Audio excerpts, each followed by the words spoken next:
Hey there, Mr. Reddit here. Welcome back to another episode of r/entitled people stories. Our first story we'll be reading today. Stepdaughter smashes her phone for a TikTok challenge and expects me to buy her a new one. After that, it's not about the dog toy, it's about sending entitled jerks a message. And after that, it's in the Constitution. Now for every thumbs up this video gets, one Karen does not get a new phone. Fine by me. Getting new phones kind of stresses me out, to be honest. So please smash that like button and subscribe and turn on notifications for new stories from Reddit every single day. Stepdaughter smashes her phone for a TikTok challenge and expects me to buy her a new one. I, 45 male, and my wife, 46 female, got married in December of 2019. I have a daughter, Cheryl, who's 16 with my ex-wife. My ex-wife passed when my daughter turned 2. My wife has a daughter with her ex, Natalie, 17 female. Her ex-husband decided he did not want to be a part of Natalie's life. Natalie thinks I will abandon her like her father did, but I promised her that I was here for the long run. Natalie and Cheryl get along okay. Natalie works part-time at a local chain. For Cheryl's recent birthday, I bought her a PlayStation 5 and a few games. For Natalie's, I bought her a brand new iPhone and some clothes. She broke the phone and we got her a new one through warranty. Natalie has claimed multiple times that I favor my daughter over her, which is untrue. Natalie came home from school and showed us the broken phone. It was completely smashed and we asked what happened. She told us a story about a TikTok trend that's going around where people smash their phones and then are rewarded with a new one. My wife and I looked at her and told her that we did not have a new phone to give to her. Natalie freaked out and started screaming at us. My wife told her to go to her room and stay there the rest of the night. My wife's parents called us a few hours later, calling me a horrible stepfather and showing favoritism between the kids. Am I the jerk for not purchasing my stepdaughter a new phone? Well, who do you think is the jerk? OP or Natalie? Please let us know. I'd reward her with a 2001 Nokia. Play stupid games, win stupid prizes. It's not about the dog toy. It's about sending entitled jerks a message. Backstory. I live in the basement floor of my parents' house. My name is on the title. There was a bit of financial kerfuffle that required my assistance. We have 2 dogs, one bearded collie named Abby, who loves my dad, and a cockatoo named Dexter, who is my bud. Important note about Abby, she is a toy shredder. The only kind of dog toys that last in the house are made of rubber or are too big for Dexter to get a good grip on. A few months back, Dexter and I attended an agility course. And at the end of that course, Dexter was presented with a bucket full of dog toys and allowed to pick one to take home.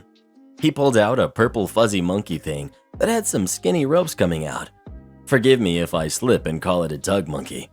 Now, Dexter loved playing with that toy and always remembered where I put it last, so he knew where he needed to sit and stare. When I got this toy, I showed it to both parents and explained that Abby, under no circumstances, is allowed near, as she'd have it shredded in seconds. They both acknowledged and said they get it. I was always very careful to put it up on a shelf when he was done with the monkey, and it never journeyed upstairs. Last month, I went out for a little while, and when I came back, Dexter was frantic. Flung himself at me, and once he was sure I was looking, sat and stared where I had last left the toy. The shelf was empty. Fearing the worst, I went to check upstairs. And there's Abby, destroying one of the tug ropes and covered in purple shreds of fabric. I was livid. When questioned, my mother admitted to giving Dexter the toy and she just forgot the door between halves of the house was open. Before someone suggests a stay in a nice padded room, this is a pattern of consistent disrespect that's been going on since I've moved back and been promised complete autonomy. I put up a whiteboard on the between halves door facing out. If I'm going to be in a Zoom meeting with a camera on or on a call, I used to write in a meeting on a whiteboard. Sometimes this worked, most times it didn't. Mom would just have a laundry basket and decided the stuff needed doing then, and figured my call was surely over. It hasn't been yet. I feel like she's walked in on at least 5 or more calls in the last month where I've been actively speaking and had to mute and cover the camera. I'm only on calls a very small fraction of the day, perhaps an hour or so in total. My boss has commented on distractions and actually had me start speaking less. Did I mention my mother has a tendency to whistle or sing while she's doing chores? Or that one time she derailed an entire meeting because she unleashed a belch so loud it reverberated? This isn't just a quiet blur in the background, it's a real problem. So I load Dexter into my car and we fly to the pet store for an emergency purple monkey replacement. Happily enough, I found the exact same toy. I purchased that and some treats. Crisis averted, right? Wrong. We get back to the house and he zips over to where the other toy was, sitting and longing. I take the tags off the replacement and distract him with the treats, put the fake monkey on the shelf, and when Dexter resumed his post, I gave him the duplicate, which he sniffed and then snubbed before crying and staring at the shelf some more. I'm a patient man. The BS threshold I have with my parents is set pretty high, but seeing that, my heart broke. There was an Arthur fist. I vowed revenge. I went to the hardware store and ordered a steel interior door, the same keypad lock we already have for exterior doors, and some security door hinges. I then had to return the first door and measure first before ordering the correct size. For the next 3 Sundays, my cousins helped me out with getting everything assembled and adjusted while my parents went to church. The 4th Sunday was spent with a soldering iron lobotomizing the digital code lock so it rejected every code entered. Yesterday, we did the door swap and managed to get everything done and cleaned. When my parents left for church, flimsy particle board door was all that stood between my half and theirs. When they returned, steel door with wood facade, code lock, and tamper-proof hinges. Also wound up changing the code for my exterior door. There was wailing and lamentations and gnashing of teeth. How could you? What about laundry? All this for a dog toy? I calmly explained that the door won't stay closed, but when it is closed, it's staying closed. My name is on the deed of the house now. I can make modifications to my space if I want to. My mother wanted to know, what about an emergency? I told her I'd give her the code right now to the new door if she could tell me one situation where minutes mattered. There was hemming and hawing and no actual laundry emergency cited. Why did I spend more than $150 on a door lock only to immediately break it? Because it's got a working deadbolt, which is all I need, and my mother spent 3 hours yesterday trying to brute force the code lock. Why did I spend more than $1,000 on a deadbolt and a door that will sneer at a battering ram? 2 reasons. The first being I was mad and wasn't sure anything less would do the trick, and second is because my sister lurks this subreddit religiously and will likely spread this to the rest of my extended family. Hi everyone. It's in the Constitution. A man, we'll call Jerk, came up to my ice cream stall today. I'm the manager at a mall food court location. I greeted Jerk, and he gave me his order pleasantly enough. I give him his total, and he proceeds to try and hand me a $100 bill. We have an in-store policy that we do not take $100 bills, so I just say, I can't break 100, which on a normal day with a normal person pretty much handles that. He stares at me at first. Then, what do you mean? This is a legal American note. Me, I understand, and I'm sorry, but it's our policy. Well, that's all I have, so you have to take it. Me, I'm sorry, I can't take it. This is legal tender. It's in the Constitution that I can use this here. This basically crosses the line for me. I tell him now he's made the situation uncomfortable and I simply can't serve you. He asks for my name, which I stupidly give since I'm directly under the owner, and ultimately am upholding her policy. He then straight up calls me a jerk and walks away. I'm shaking at this, but think it's over with. I continue taking the people in line, so I don't even have to think about it.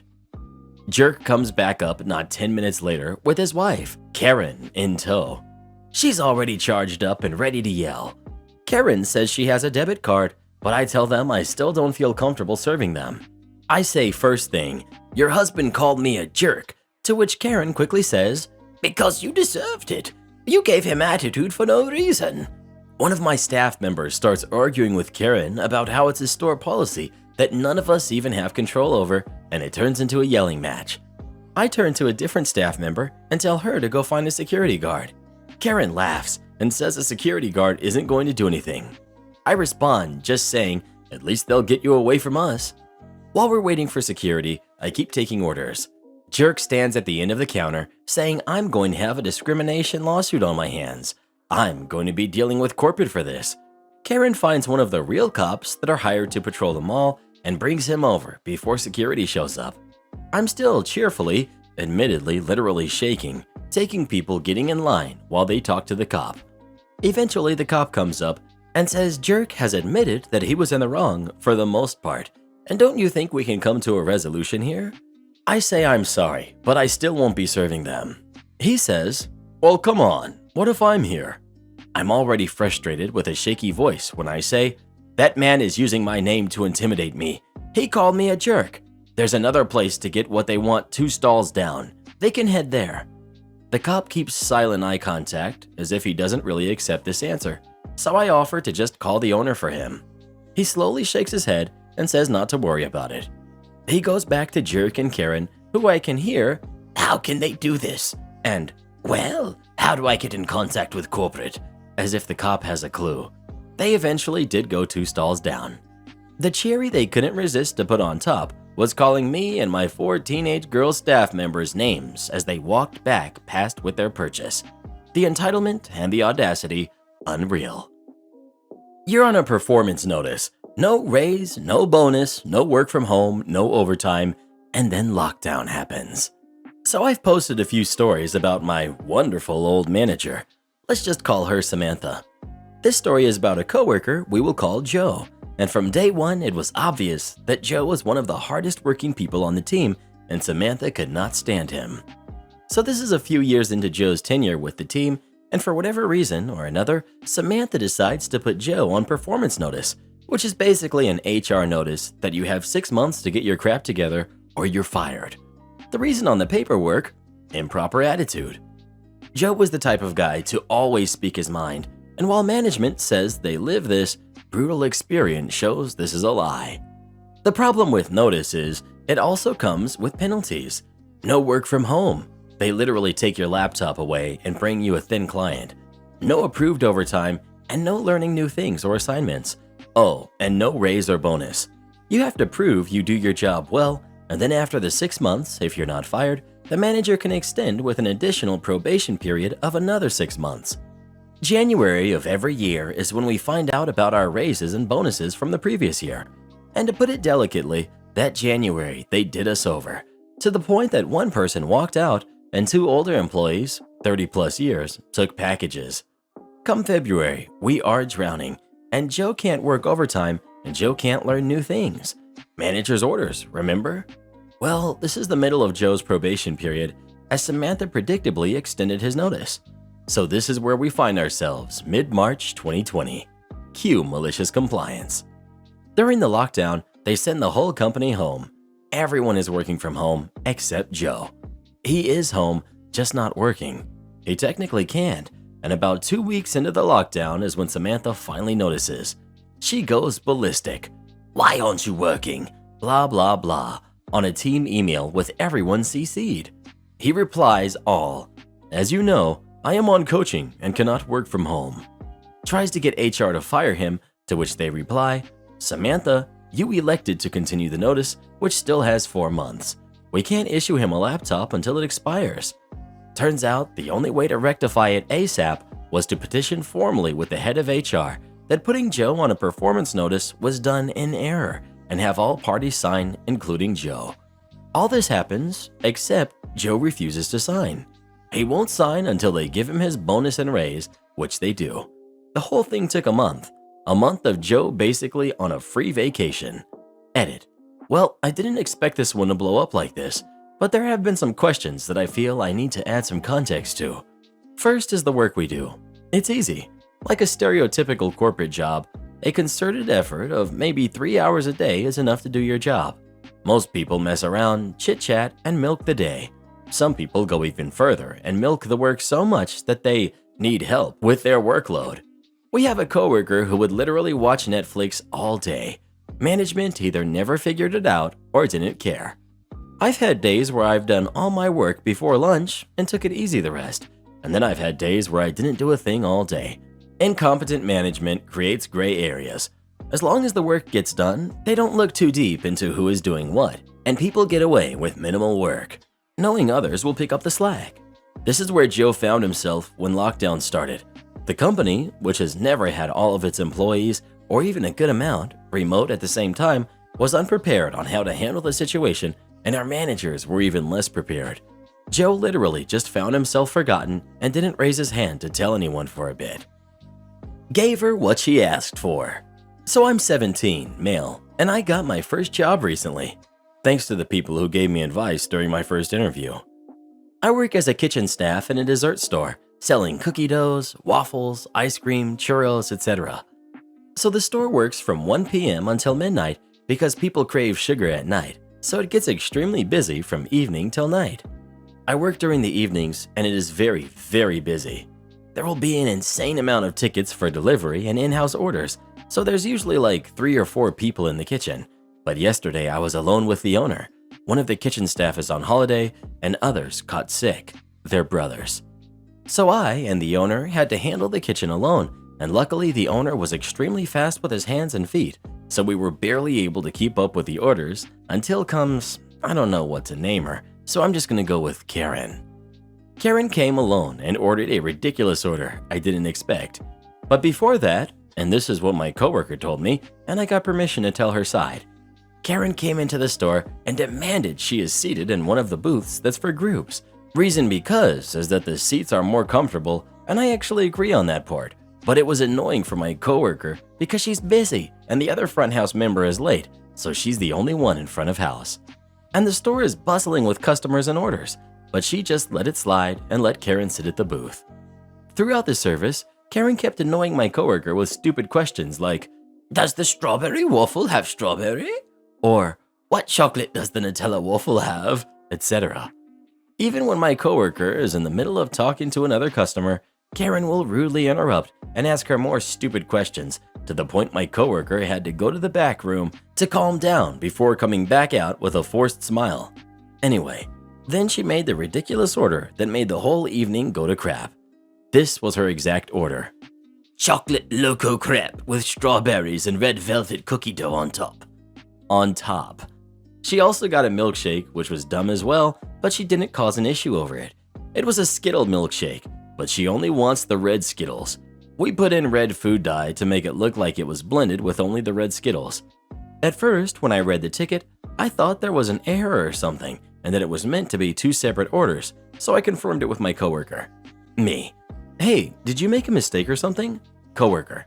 Nope, that's what she wants. She wants the cookie dough on top. I was so confused, but whatever. If it's what the customer wants, it's what they want. But here's the kicker. There's a small window from the kitchen to the front house. We use the window to communicate and send orders. There's also the group booths in front of the window. Karen was sitting there, watching. She heard us and approached us, knowing that we were talking about her order. Karen. Excuse me. I want my order to be thoroughly oven cooked. I don't want it raw, or it'll give me an upset stomach. I thought she was talking about the cookie dough because we cook them in the oven, so I just nodded. Me. No problem. I'll make sure the cookie dough is thoroughly cooked, ma'am. Karen. And the crepe? Me. Oh, yes, it'll be cooked as well. Oven baked, right? Me. What? You're going to oven bake the crepe, right? Because if you don't, I won't be able to eat it. Me. We don't cook the crepes in the oven. Well, I want it oven baked. Sorry, ma'am, but the crepe will burn if we put it in the oven. They're frozen, so we just put them in the microwave to heat it up. Karen. I don't mind if it's a bit crispy. I just want it oven baked, okay? And put them together, otherwise it won't taste as good. She said this and finally sat down at her booth. Here's the thing. The crepe takes, like at most, a minute to heat up in the microwave, whilst the cookie dough takes like 2 to 3 minutes to cook. The crepe will be pitch black if it's put together with the cookie dough. At first, I thought of putting the crepe and cookie dough in separate plates and bowls to cook them at different times, and then put them on the same plate once they're both cooked. So that's what I did. Cooked them both in the oven, placed them on the same plate, drizzled some milk and white chocolate, sprinkled some chocolate curls with ice cream, and sent it out. Karen got the order, and I saw her look at it with disgust. I didn't hear what she said because there's music blasting out loud. People are talking and kids are running about, but I can tell my coworker was having a hard time as Karen looked like she was yelling at her. My coworker came to the window and she looked upset. Coworker. Karen complained and said the cookie dough and crepe are clearly not cooked together. Since the cookie dough was cooked in a bowl, we had to scrape it out and pour it onto the crepe, so it was obvious. The owner, who saw what was going on, chimed in and had this really wicked grin. Owner. OP, go make it exactly the way she wants it. Since the orders have calmed down, I'll personally give the order to her. Me. Sure. Okay then. So I did. Got a plate with the crepes, bashed on the cookie dough on top, and placed it in the oven for 2.5 minutes, and voila! A pitch black crepe and well-cooked cookie dough. The owner picked the plate up and handed it to her. Since the other front of house members finally came, I and the coworker watched from afar and watched the stunned face of an annoying jerk who seemed outraged she got her order exactly the way she wanted it. Again, we couldn't hear because of the noise, but we still enjoyed her stupid expressions as my boss was having none of her stupid nonsense. My boss is a firm but chill guy.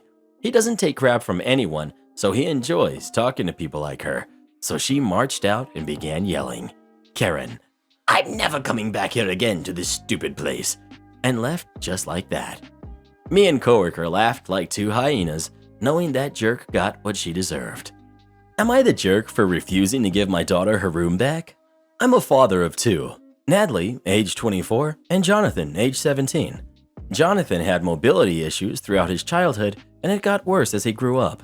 He became a full-time wheelchair user 2 years ago after he had a serious accident that left him in a worse state than he was before. Natalie moved out for college at the age of 18 and then moved in with her now ex-boyfriend. Now I need to mention that because Natalie is my oldest and she had the bigger room in the house. Jonathan had the smaller room, which was fine by him, but now it's different. With the major changes in his life and needing a wheelchair to move around, I've considered to move him into Natalie's old room that she hasn't used in years. I first called her to let her know, and she gave me the green light to go ahead and do what's best for her brother and make his life easier. I renovated it and added things in to accommodate Jonathan's needs, and it cost money. Remember, that was almost 2 years ago. A few days ago, Natalie called saying she had a huge fight with her now ex after she caught him with someone and was staying at the hotel. We talked a little, and she asked me to empty her bedroom and move Jonathan back to his old room because she wants hers back, and said it would be cool if her mom and I prepare it for when she moves in with us. I was taken aback completely. I said, I can't move Jonathan out since he needs the room. I explained he needs the space to move freely, but she said it's her room, no matter how many years she has been away from home. I called her unreasonable and reminded her that she said I could give the room to Jonathan, but she said she wants it and expects to have it back now. We went back and forth on this issue, and I refused to give it back to her. She threw a fit, saying I should be supporting her and giving her shelter in this hard time, and I replied, I know she's struggling and she's welcome to come, but the room was off limits. She got more upset, saying I was favoring Jonathan over her, and got my wife feeling guilty, saying she will be staying at the hotel until we tell her her room was ready for her, which I declined to do, and said she could stay there then. This morning, I found out my wife's been sending her money to pay for her hotel stay, and she's been telling the family I'm keeping her out of the house. In my defense, I told them Natalie wants the room, but Jonathan needs it, and I already spent money to renovate it. Well, who do you think is the jerk? OP or Natalie? Please let us know. Hearing stories about entitled brats like Natalie makes me so glad that we never had any kids, Reddit boy. Am I the jerk for grounding my son after he decorated his room without his stepmother? I, 47 male, have 2 sons from my past marriage, Abel, who's 16, and Michael, who's 15. When I got remarried 6 years ago, Abel was very accepting and got on great with his new stepmom, Lori. Michael put up a fuss and was adamant about being with his mom full-time. I fought like heck to keep him in my custody, but once he hit 13, the agreement changed anyways. He stays with his mom half the month and with us the other half. We moved last year, and Lori and Abel have spent time decorating Abel's room and making it his own. Michael was offered the same thing recently. Lori offered to take him to IKEA, Best Buy, and some other stores to find new furniture and have a day to put the room together. He said he'd think about it, and she respected that, but still showed him paint colors, beds, and stuff to get excited about. Last weekend, he came home with a pod full of furniture his mom bought him. I asked him about it, and he said his mom helped him pick out the furniture and was coming around in a few to help him build it and arrange everything. I told Lori as a heads up, and she was absolutely crushed. I took my son aside and told him the kind and fair thing to do would be to invite Lori to help. He said, nah, and told me he wanted to build with his mom. Unbeknownst to me, Lori did try to join them and asked if they needed help, and my son sent her away and locked the door so she wouldn't come back. After Lori told me this, I grounded him for the week and told him at least he'd enjoy the room his mom helped decorate. He of course left early to his mother's and told me he'd see me on our next rotation. Lori is saying I shouldn't have grounded him for spending time with his mom, and my ex-wife is saying if I keep treating him like this, I won't see Michael outside of holidays and birthdays. Edit for info. My son told me his mom was coming to help him decorate, and I did say yes, hoping he'd make it a stepmom and mom type of thing. I wasn't expecting him to completely exclude Lori. To those who must know why my marriage ended, my wife came out and realized she couldn't be with me and be her most authentic self. I do not harbor hate towards her, if that can explain why I don't hate my ex-wife, and my current wife wasn't too upset to see her in the house. The marriage ended as amicable as possible until it came to custody. Karen coworker forces me to eat. I, 24, male, am a small man, 5'4" and 103 pounds as of my last physical. I'm well aware that I'm at an unhealthy weight. My entire life I've been small, mostly due to illnesses and myriad allergies, and it's admittedly a sore spot. I'm working with my doctor to gain weight while still fitting in with my dietary restrictions, no meat, dairy, gluten, or nuts. And honestly, I'm so much better than I was several months ago and proud of myself for the progress I've made. A coworker, Peg, 30, female, got pregnant and recently returned to work late November. She's been increasingly overt and uncomfortable in her concern for me. Peg made and brought in cupcakes for her return, and when I thanked her for thinking of us but refused, citing my gluten allergy, she was visibly upset.